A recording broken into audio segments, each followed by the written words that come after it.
Hello friends, myself Pratik Arora and my YouTube channel is Study with Physika Academy, and I will start uploading videos for class 10th physics lecture series on the basis of NCERT, where we will start from the first chapter, which is electricity.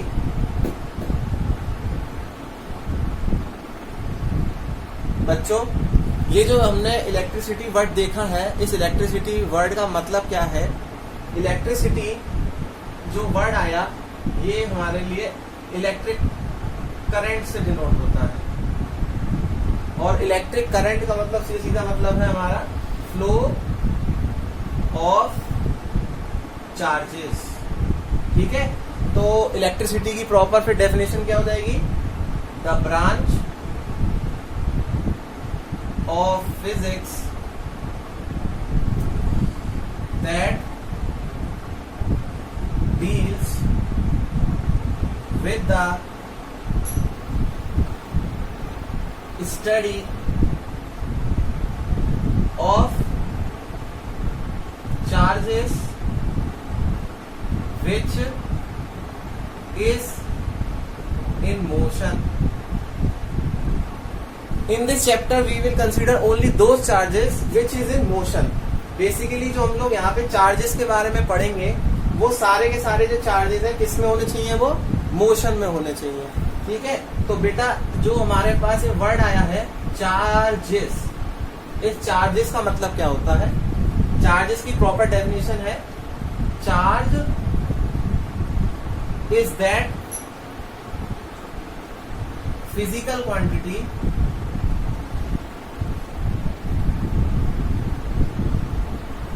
of a matter. Charge is that physical quantity of a matter which have both electric and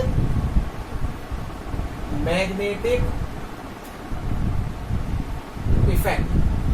charge एक ऐसी quantity है matter की जिसके अंदर हमें दोनों effect देखने को मिलते हैं, इलेक्ट्रिक इफेक्ट भी और मैग्नेटिक इफेक्ट भी। अच्छा, इलेक्ट्रिक इफेक्ट हम लोग इस वाले चैप्टर में देख रहे हैं बच्चों, जो हमारा चैप्टर 1 है क्लास 10th फिजिक्स का।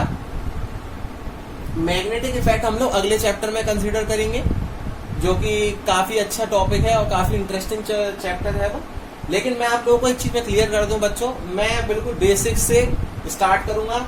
चैप्टर की एक एक थ्योरी हम लोग कवर करेंगे और कोई टॉपिक को हम लोग मिस नहीं करेंगे, क्योंकि मैं नहीं चाहता कि कल को बच्चों को किसी तरह से नुकसान हो। और पूरी हमारी लेक्चर सीरीज के थ्रू हम लोग पढ़ेंगे कैसे कैसे हम लोग चैप्टर को खत्म करेंगे, तो वो सीरीज में हमारा लेक्चर होगा। तो सबसे पहले मैंने जो है इलेक्ट्रिसिटी का बेसिक इंट्रोडक्शन दिया। इलेक्ट्रिसिटी है क्या? इलेक्ट्रिसिटी क्या है? इलेक्ट्रिक करंट से डेवलप हुई। इलेक्ट्रिक करंट मतलब फ्लो ऑफ चार्जेस। तो वो फ्लो ऑफ चार्जेस के बाद हमने ये देखा कि किसकी ब्रांच है हमारी? ये ब्रांच फिजिक्स की है, जिसमें हमने ये देखा study of charges which is in motion. अच्छा, जब चार्जेस की बात कर रहे हैं तो चार्ज क्या है? एक फिजिकल क्वांटिटी है मैटर की, जिसके अंदर दोनों इफेक्ट देखने को मिलते हैं हमें, इलेक्ट्रिक एंड मैग्नेटिक इफेक्ट। अच्छा, नेक्स्ट क्या है? Charge is denoted by small Q. Charge को हम लोग स्मॉल क्यू से डिनोट करते हैं। It's SI unit is coulomb. Short में हम लोग C से लिखते हैं। ठीक है, शॉर्ट में हम लोग C से लिखेंगे, और SI यूनिट इसकी क्या है? कूलम है। और चार्ज को डिनोट किससे करना है? Q से। एक चीज और बच्चों, it is a scalar quantity. Charge हमारी कैसी क्वांटिटी है? एक स्केलर क्वांटिटी है। ठीक है, आगे देखते हैं। नेक्स्ट हम लोग आगे क्या देखेंगे कि जो हमारा ये चार्जेस है ये कितने टाइप का है। ठीक है, नेक्स्ट देखते हैं हम लोग चार्जेस हमारा कितने टाइप का है। Next is charges is of two types. कितने टाइप्स के बेटा? दो तरह के हम लोग चार्जेस पढ़ते हैं। फर्स्ट इज पॉजिटिव चार्ज और सेकंड क्या है बच्चों? Negative charge. ठीक है, जब हम लोग फर्स्ट पढ़ेंगे पॉजिटिव चार्ज को,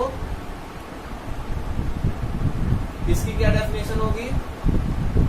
positive charge is that charge which have more proton than electron. तो मैं शॉर्ट में लिख दे रहा हूं, मोर प्रोटॉन्स देन इलेक्ट्रॉन्स।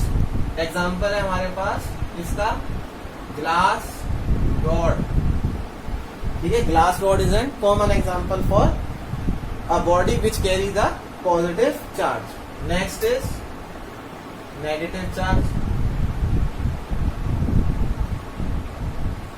तो नेगेटिव चार्ज क्या होता है? देखो जरा ध्यान से, वैसे रख करते हैं।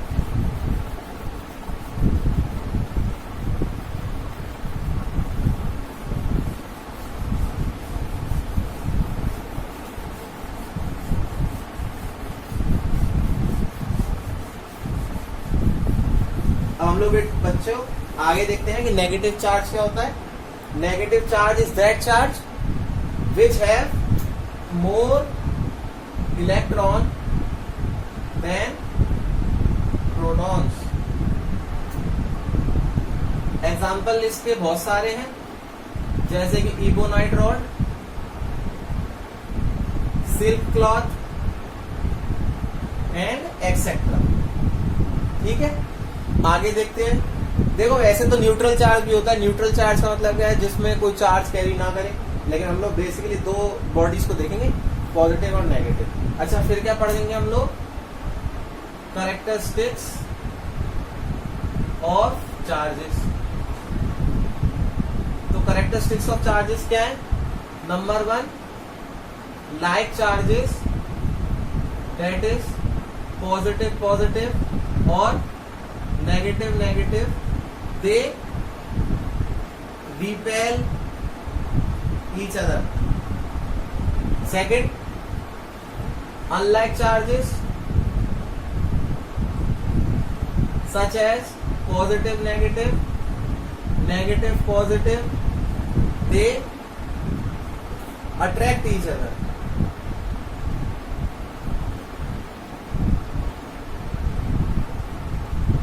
ठीक है, ये डेफिनेशंस हो गई।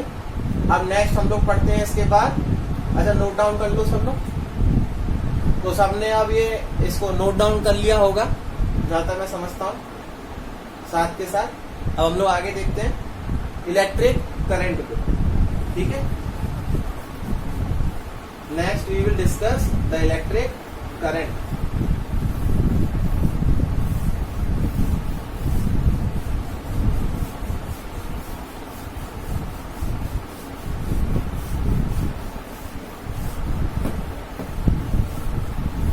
तो नेक्स्ट हम लोग जब पढ़ने जा रहे हैं उसे कहते हैं हम लोग इलेक्ट्रिक करंट। इलेक्ट्रिक करंट क्या होता है? The flow of charges in a conductor.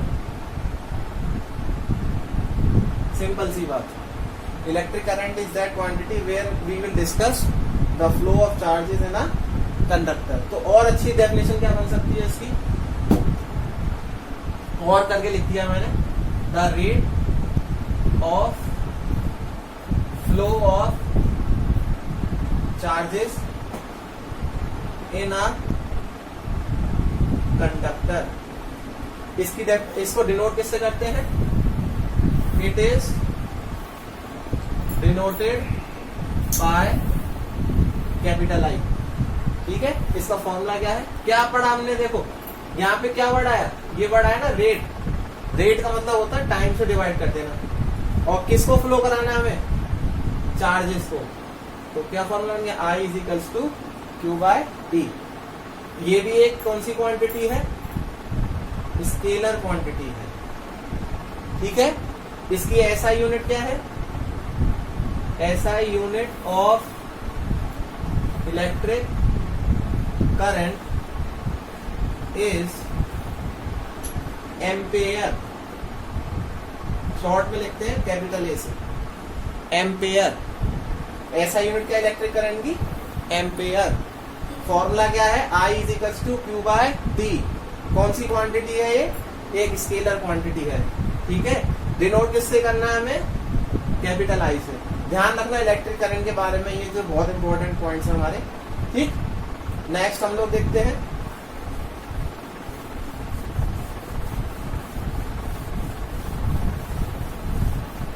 Next देखना हमें electric potential.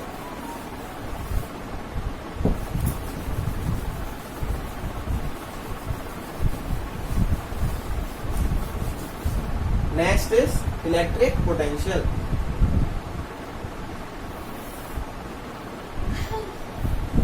Very very important topic electric potential. Electric potential को हम लोग V से डिनोट करते हैं। क्या है इसकी डेफिनेशन? इसको समझने का मतलब ये है कि मतलब हम किसी एक पर्टिकुलर पॉइंट तक, जैसे मैंने कहा ये मेरा पॉइंट है B, यहां तक अगर हम लोग जो चार्ज को लेके आए, कहां से लेके आए? इनफाइनाइट डिस्टेंस से लेके आए। कितना लेके आए? यूनिट पॉजिटिव चार्ज को लेके आए, ठीक है। तो उसके लिए जो हमने वर्क डन किया वही हमारा इलेक्ट्रिक पोटेंशियल कहलाएगा। तो क्या है इसकी definition? The amount of work done in bringing a unit positive charge from infinity to a point। क्या कहा मैंने?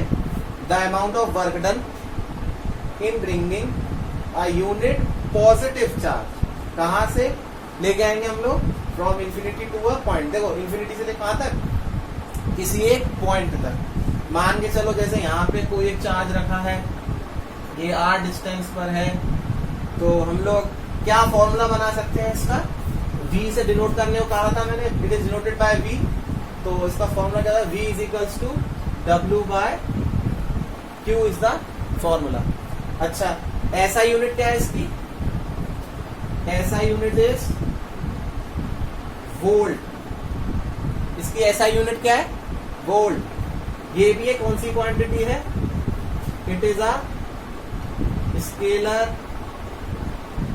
क्वांटिटी, ठीक है। अब नेक्स्ट हम लोग देखेंगे इलेक्ट्रिक पोटेंशियल के बाद इलेक्ट्रिक पोटेंशियल डिफरेंस, ठीक है। Next we will discuss the electric potential difference. तो आप लोग इतना नोट डाउन कर लीजिए। मैं फिर इसे हटाता हूं मैं फिर इसको। तो आप लोगों ने नोट डाउन कर लिया होगा, तो मैं हटाता हूं। Next is electric potential difference.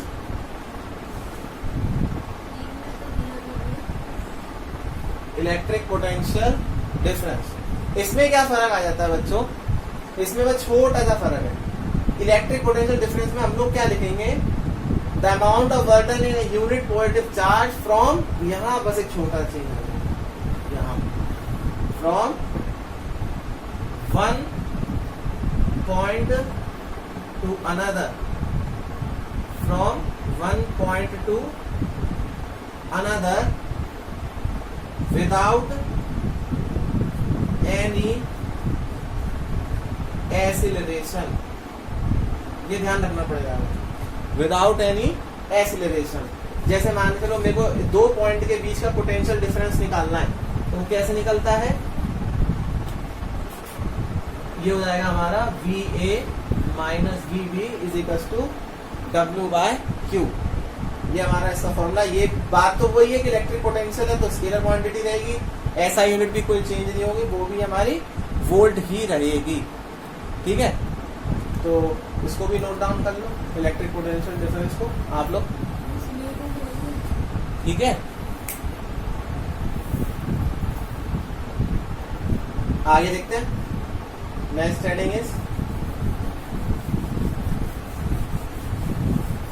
Next heading is very important, which is Ohm's law.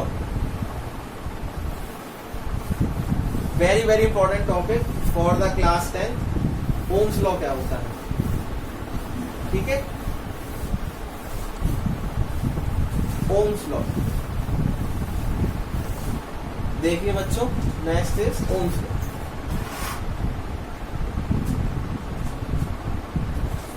बहुत बहुत बहुत इंपॉर्टेंट टॉपिक है ये हमारा। इससे एक क्वेश्चन हर साल बनता है इस टॉपिक से, है क्या? अकॉर्डिंग टू ओम्स लॉ, इसने क्या कहा था ऐसा special? The current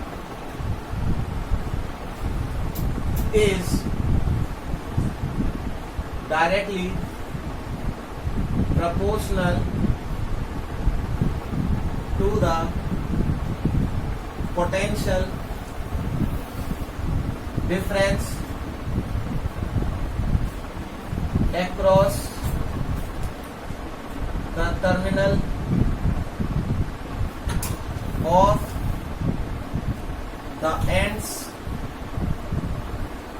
of a conductor. ये इसकी स्टेटमेंट थी। क्या क्या उसने क्या क्या कहा? उसने ये कहा, सबसे पहले देखो ध्यान से, क्या बोला उसने सबसे पहले? करंट, ठीक है ना। करंट किसके डायरेक्टली प्रोपोर्शनल है? डायरेक्टली प्रोपोर्शनल मतलब ये सिंबल किसके प्रोपोर्शनल है? पोटेंशियल डिफरेंस के, यानी V के डायरेक्टली प्रोपोर्शनल। अच्छा देखो एक इंपॉर्टेंट बात, जब उसने कहा कि V के डायरेक्टली प्रोपोर्शनल है तो V भी तो ऑटोमेटिक प्रोपोर्शनल हो जाएगा I के, और प्रोपोर्शनलिटी साइन हटाते हैं तो क्या लगाना पड़ेगा? कांस्टेंट लगाते हैं। तो R हमारा यहाँ पे क्या है? R is proportionality constant. R is a proportionality constant.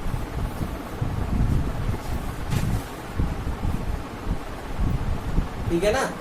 R हमारा क्या है? प्रोपोर्शनैलिटी कांस्टेंट है। और इसका जो ग्राफ हमें ऑब्टेन्ड होता है ओम्स लॉ का, वो हमेशा V वर्सेस I के बीच में ग्राफ बनेगा, और V वर्सेस I के ग्राफ में क्या होगा? ऑलवेज हमें स्ट्रेट लाइन ऑब्टेन्ड होती है, ठीक है। यानी कि इसके हर एक पॉइंट पर, यानी हर एक पॉइंट पर, इसके एक एक पॉइंट पर R की जो वैल्यू होगी वो हमेशा कांस्टेंट होगी, इट विल नॉट चेंज। हर एक पॉइंट पर R की वैल्यू कांस्टेंट होगी। क्यों आएगी वो कांस्टेंट? बिकॉज इस फॉर्मूले को देखो, यहां से R का फॉर्मूला क्या आ जाएगा? V by I। हम कह सकते हैं कि V बाय I का जो रेशियो होगा वो हमेशा कांस्टेंट होगा, ठीक है। ध्यान रखना इस चीज को, बहुत इंपॉर्टेंट है। अच्छा अब ये R की बात करते हैं अगले क्रम में, ठीक है। नेक्स्ट है कि ये R जो आया है R क्या है, ठीक है। ग्राफ का ध्यान रखना, ग्राफ कैसा मिलेगा? V वर्सेस I में ऑलवेज स्ट्रेट लाइन। हर एक पॉइंट पे R की वैल्यू कैसी होगी? कांस्टेंट होगी। नेक्स्ट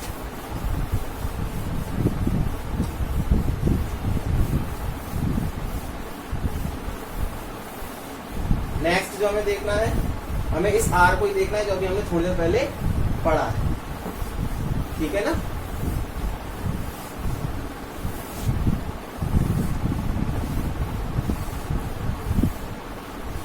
अच्छा जो हमने अभी देखा R जो था वो क्या था हमारा? एक प्रोपोर्शनैलिटी कांस्टेंट था, जिसको हम लोग कहते हैं रेजिस्टेंस, ठीक है। रेजिस्टेंस कहते हैं इसको, ठीक है। तो नेक्स्ट हेडिंग हमारी यही है, resistance.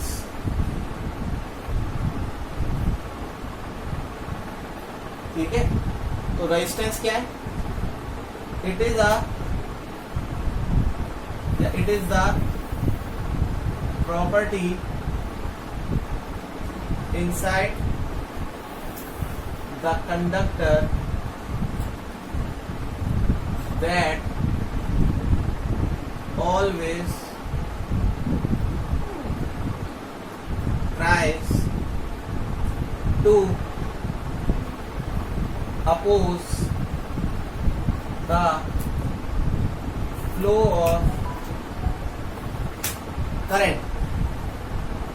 It is the property inside the conductor that always try to oppose the flow of current through it. अच्छा, it is denoted by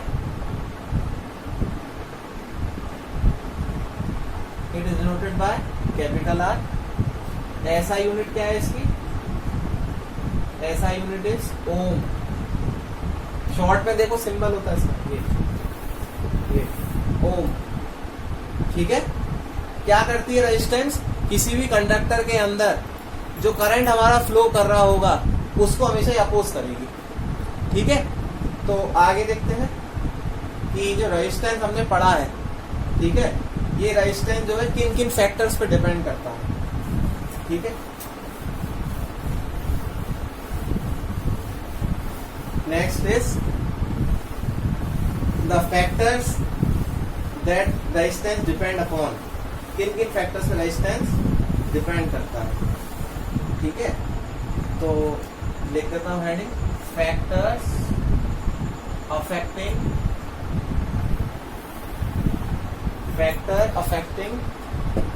the resistance. तो बच्चों ये 4 फैक्टर्स पे डिपेंड करता है. Number 1, length of the conductor, यानी कि L से डिनोट करते हैं. ठीक है ना. रेजिस्टेंस डिपेंड करता है लेंथ पर. तो कैसे डिपेंड करता है, कैसे वेरी करता है? डायरेक्टली वेरी करता है. ठीक है. दूसरा, एरिया ऑफ क्रॉस सेक्शन पे डिपेंड करता है. ठीक है. एरिया ऑफ क्रॉस सेक्शन पे कैसे डिपेंड करता है? इनवर्सली डिपेंड करता है. इनवर्सली का मतलब क्या है, समझ लो जरा ध्यान से. डायरेक्टली का मतलब क्या है और इनवर्सली का मतलब क्या है? डायरेक्टली का मतलब है जितना ये बढ़ेगा उतना ये बढ़ेगा, और इनवर्सली का मतलब क्या है? जितना ये बढ़ेगा तो उतना ये घटेगा, उतना ये डिक्रीज होगा. It means whenever the value of R get increases, then the value of R get decreases. और we can say, और vice versa भी हो सकता है. It get increases तो it get decreases. तीसरा और फैक्टर है हमारे पास एरिया, एरिया नहीं आएगा, सॉरी. तीसरा है हमारा टेम्परेचर. वो तो हो चुका था एरिया वाला. तो कंडक्टर. ठीक है. तो रेजिस्टेंस जो है टेम्परेचर पे डायरेक्टली वेरी करता है. ठीक है. It directly depends upon the temperature. और लास्ट है हमारा nature of material of substance. In 4 factor पे हमारा रेजिस्टेंस वेरी करता है या डिपेंड करता है. ठीक है ना. तो अब क्या कहेंगे, अब हम लोग क्या करने जा रहे हैं, ये 4 फैक्टर तो हो गए. फिर इसके बाद क्या कैसे है, देखो कि अब हमें ये हमने जो 2 इक्वेशंस आई हैं, इन 2 इक्वेशंस को हमें कंबाइंड करना है. देखिए, combining equation first and equation second. हमें क्या करना है, इन दोनों इक्वेशन को कंबाइंड करना है. किसको? इसको और इसको. तो हमारा क्या रिलेशन आ जाएगी, R is proportional to L/A. Proportionality sign हटाएंगे तो कोई कांस्टेंट लगाएंगे, जिसे मैं कहूंगा रो L/A. ठीक है. This is our formula. अच्छा, इतना नोट डाउन करो, फिर बताते हैं रो का मतलब क्या है. अब देखो हमारे पास ये रिलेशन आई R बराबर रो L/A. ठीक है ना. तो अब ये मैं इसको यहाँ लिखने जा रहा हूँ, R is equal to rho L/A. ध्यान रखना, इसे हम लोग रो कहते हैं. अच्छा, ये जो रो है it is known as electrical resistivity. क्या कहते हैं इसको? इलेक्ट्रिकल रेजिस्टिविटी कहते हैं। तो ये रो का क्या बन जाएगा formula, R into A by L, R into A by L. तो यहां से इसकी SI यूनिट क्या आ जाएगी, SI यूनिट हो जाएगी, देखो रेजिस्टेंस की यूनिट ओम, एरिया की यूनिट मीटर स्क्वायर, लेंथ की यूनिट मीटर, इस मीटर से मीटर गया तो फाइनली क्या यूनिट आ गई हमारी, ओम इंटू मीटर। तो याद रखना, क्या ध्यान रखना पड़ेगा तुम लोगों को कि ऐसा यूनिट क्या है इलेक्ट्रिकल रेजिस्टिविटी की, ओम इंटू मीटर। ये फॉर्मूले दोनों याद रखने पड़ेंगे, न्यूमेरिकल इन टॉपिक से बहुत आते हैं, बहुत ज्यादा आते हैं, ठीक है ना। तो अब क्या करने जा रहे हैं, इसके बाद हम लोग लास्ट जो आज की सीरीज का जो लेक्चर होगा उसको करने जा रहे हैं, बाकी हम लोग कल देखेंगे, है ना। तो आज के लिए जो मैं रेजिस्टेंस को करने जा रहा हूँ उसको सीरीज और पैरेलल में, ठीक है ना। तो सीरीज और पैरेलल का रेजिस्टेंस का डेरिवेशन करके फिर हम लोग कल अपलोड करेंगे नेक्स्ट वीडियो को।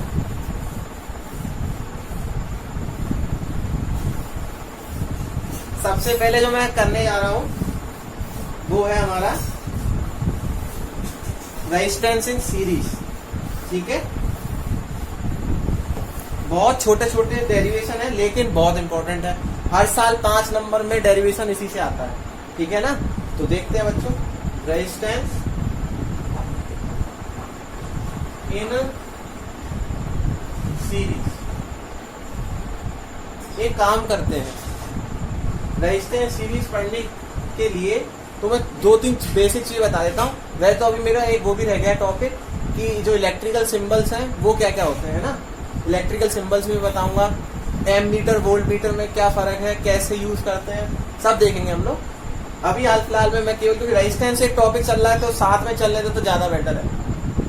रेजिस्टेंस का जो सिंबल है, इलेक्ट्रिकल सिंबल है, वो ये होता है लाइक दिस, ये रेजिस्टेंस का इलेक्ट्रिकल सिंबल है, ठीक है। अच्छा दूसरी चीज क्या है, ये तो रेजिस्टेंस का हो गया, है ना, ध्यान रखना हम लोगों को ध्यान रखना है। दूसरा क्या है, ये आप जो देख रहे हो ये सेल कहलाता है, जिसका ये पॉजिटिव टर्मिनल, ये नेगेटिव टर्मिनल, ठीक है। ये क्या है, ये बैटरी कहलाता है। हमें जो है इसकी और इसकी जरूरत पड़ने वाली, नीचे वाली ये इसकी पड़ने वाली है ना, इन दो की जरूरत पड़ेगी अभी हमें डेरिवेशन में। तो ये ध्यान रखना, अब मैं करने जा रहा हूँ, ठीक है। देखो कैसे,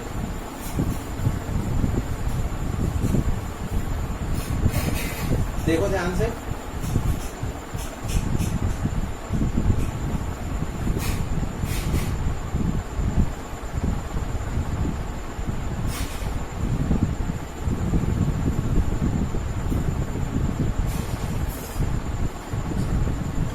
देखो क्या किया हमने, रेजिस्टेंस सीरीज में कनेक्ट कर दिए। देखो 1 2 3 ये सीरीज में रेजिस्टेंस कनेक्ट कर दिए। यहाँ से वोल्टेज की सप्लाइड हुई, यहाँ से आप क्योंकि वोल्टेज सप्लाइड होगी तो करंट भी निकलेगा, करंट निकला I, ठीक है। करंट यहाँ पे I निकला, I सप्लाई हुआ, तो यहाँ पर भी I रहेगा, यहाँ पर भी I रहेगा, यहाँ पर भी I रहेगा और यहाँ तक भी I रहेगा। तो हमने क्या पाया, यहाँ हमने ये पाया कि जो हम सीरीज में कनेक्शन लगाते हैं, सीरीज के कनेक्शन में current throughout the circuit remains the same, means current की वैल्यू वेरी नहीं करती है, ये ध्यान रखना। इसका बंद करा बर्तन, current throughout the circuit remains the same, ठीक है। Where the voltage varies across each ends of the resistor, voltage vary करती है लेकिन जो हमारा करंट है वो वेरी नहीं करता है। तो जैसे मैंने कहा ये मेरा जो एंड है, ये मेरा हो गया A, ये मेरा पॉइंट हो गया B, ये मेरा पॉइंट हो गया C और ये मेरा लास्ट पॉइंट हो गया D। तो हमने क्या करा, ABCD में डिवाइड करा, ABCD, इस तरह से हमने इसके एंड बना लिए। तो ये हमारा पॉजिटिव, ये मेरा नेगेटिव। तभी तो मैंने कहा करंट जो फ्लोज कर रहा है कैसे कर रहा है, फ्रॉम पॉजिटिव टू नेगेटिव। लेकिन हमने क्या पाया इस पूरे सर्किट के अंदर, current throughout the circuit remains the same. अब क्या करेंगे, फॉर होल सर्किट हम लोग सॉल्व करेंगे। पहले होल सर्किट के लिए क्या, ओम्स लॉ अप्लाई करेंगे, ओम्स लॉ। होल सर्किट के लिए जो ओम्स लॉ होगा वो कितना होगा, V is equals to IR, this is our equation number 1। फिर क्या करेंगे, now for A to B part, A to B part मतलब ये रहा देखो ए से लेके बी तक के लिए, तो वहां पे हमें क्या लगाना पड़ेगा, यही लगाना पड़ेगा ओम्स लॉ। तो वो कैसे लगेगा ओम्स लॉ, ऐसे लगेगा देखो V1 बराबर I इंटू R1, ये हमारी इक्वेशन नंबर 2 हो गई। फिर now for B to C, अब हम लोग B टू C पार्ट पे जाएंगे। B टू C में क्या हो जाएगा, V2 is equals to IR2, ठीक है। आगे देखो नेक्स्ट क्या करना है, for C to D last, हम लोग C टू D पे निकालेंगे, यानी C टू D का हमारा ये C से D तक, तो वो कितना हो जाएगा V3 is equals to IR3। अब क्या करना है, अप्लाइंग प्रिंसिपल ऑफ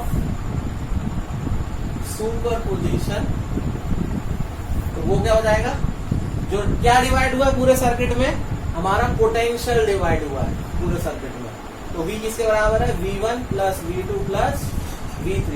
तो V की वैल्यू कितनी है, देखो ये रही IR, V1 की कितनी है देखो IR1, V2 की वैल्यू कितनी है IR2, और V3 की ये रही IR3। This is equation number 3, this is equation number 4। Finally in सब में से I कॉमन आ रहा है, ले लो R1 plus R2 plus R3 रह जाएगा, यहाँ से IR, I से I गया, तो फाइनली R की वैल्यू क्या आई, R1 plus R2 plus R3। This is our final answer for resistance connected in series. Note down कर लो इसको, ठीक है। पढ़ने जा रहे हैं आज के लिए, वो है रेजिस्टेंस इन पैरेलल। डायग्राम देखो, डायग्राम में क्या है, हमने सर्किट बनाया, सर्किट में ये हमारा ये वोल्टेज है V, positive negative voltage supplied हुई, यहाँ से करंट गया, करंट अब देखो पैरेलल में क्या होता है, थ्रू आउट द सर्किट में करंट ही डिवाइड होता है, ठीक है। करंट अलग अलग रेजिस्टेंस में अलग अलग करंट पाया जाता है, लेकिन जो वोल्टेज होती है थ्रू आउट द सर्किट वो सेम रहती है, वोल्टेज डिवाइड नहीं होती। क्या डिवाइड होता है फिर, हमारा करंट डिवाइड होता है सर्किट के अंदर। तो यहां से I की वैल्यू क्या आ जाएगी, V बाय R हो जाएगी, है कि नहीं।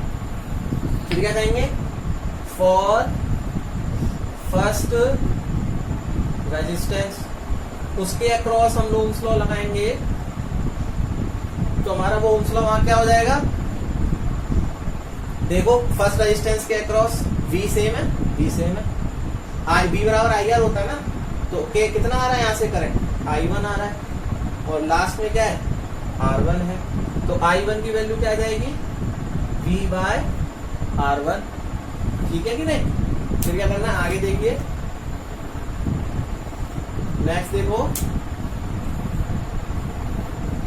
For second resistance, second resistance के लिए कितना हो जाएगा, सेकेंड रेजिस्टेंस मतलब देखो ये रहा, ये इसके अक्रॉस ओम्स लॉ लगाना पड़ेगा, तो वो कितना हो जाएगा, V तो सेम रहेगा, कितना हो जाएगा I2 R2, तो I2 की वैल्यू क्या जाएगी, V बाय R2। ये इक्वेशन मेरी हो गई 3, ये इक्वेशन मेरी हो गई 4।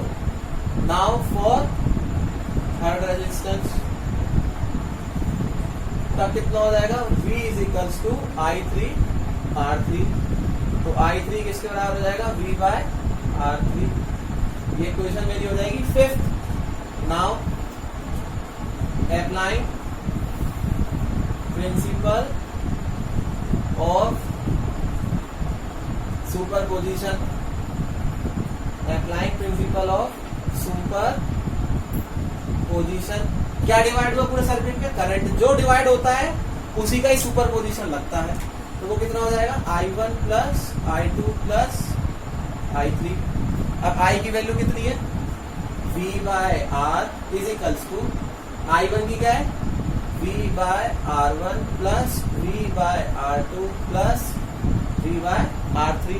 फिर क्या होगा, v यहाँ से आप कॉमन ले लो, तो 1/r1 plus 1/r2 plus 1/r3 और v बाय r। फाइनली हमारा आंसर आ जाएगा, जो कि मैं लिख देता हूँ। कहाँ लिखे, नहीं लिख देते हैं, चलो। 1/r is equal to 1/r1 plus 1/r2 plus 1/r3। ये हमारा फाइनल आंसर होगा। दैट्स ऑल फॉर टुडे बच्चों। कल मैं फिर दोबारा अपलोड करूंगा नेक्स्ट सीरीज इस लेक्चर की, जिसके अंदर हम लोग काफी कुछ पढ़ेंगे। चैनल को सब्सक्राइब कराएं, अपने फ्रेंड से कहें, दोस्तों से कहें। आपको डेली अपलोड मिलेंगी वीडियोस क्लास 10th के लिए, और मेरी कोशिश रहेगी कि छुट्टियों में ही आपका पूरा 10th का सिलेबस ही मैं खत्म करा दूँ। तो thank you for all, God bless you all, और stay safe, stay home and take care of your family, and please subscribe my channel study with Physica Academy. Thank you.